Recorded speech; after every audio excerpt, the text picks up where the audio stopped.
I was first sexually assaulted when I was 6. It lasted for about 4 years, so from the ages of 6 to 10, I was sexually molested. And I was sexually assaulted when I was 12 and when I was 13 by the same person who molested me. Sexual assault encompasses rape and sexual assault. Just to give you a little difference, rape is penetration of any orifice. Sexual assault by itself is any sexual overt act, word, spoken, hitting, smacking, but rape is different. So sexual assault will encompass both, but they are separate. I didn't really understand what was going on. I thought it was something secretive, something exciting. I didn't think anything was wrong, but I knew I shouldn't tell anyone. As I got older, when I was 7, 8, 9, and 10,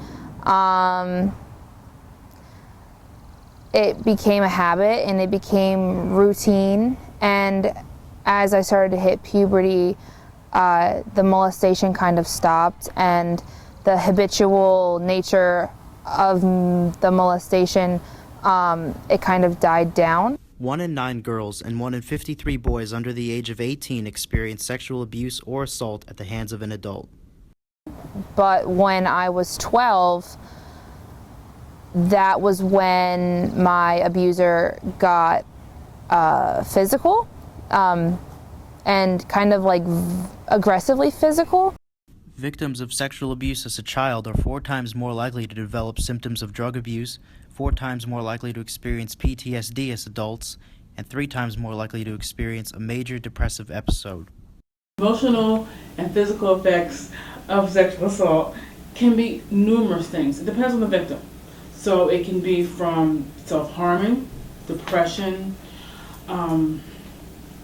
not eating, becoming introverted, becoming hypersexual.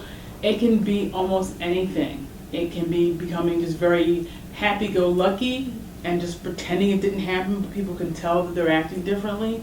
It can be numerous things. If someone has been sexually assaulted or raped, they need to get counseling just to talk about it, just to work it out so there's no adverse actions or repercussions to them physically, emotionally. When I was younger, I can't have certain people touch or look at certain parts of my body, and certain words kind of bring me back into that headspace of me being 6 to 10.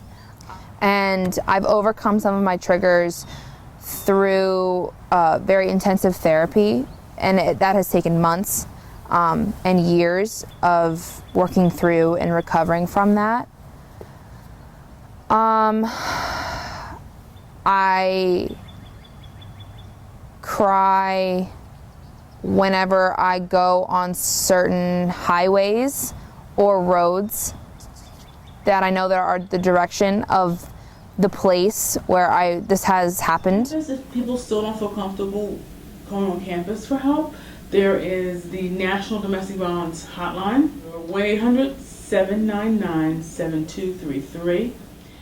Sexual abuse and sexual assault and molestation is a very common thing, yet it is still so taboo to talk about. It is a secret because nobody feels comfortable talking about it, and nobody feels comfortable coming out that this has happened to them. Because I feel as though, in my personal opinion, it is so embarrassing in our society, and it's so meant to be hidden, that people don't feel comfortable coming forward when this does happen. So for it happening to millions of people, especially young children and teenagers, and even like grown people, nobody feels comfortable coming forward and talking about it.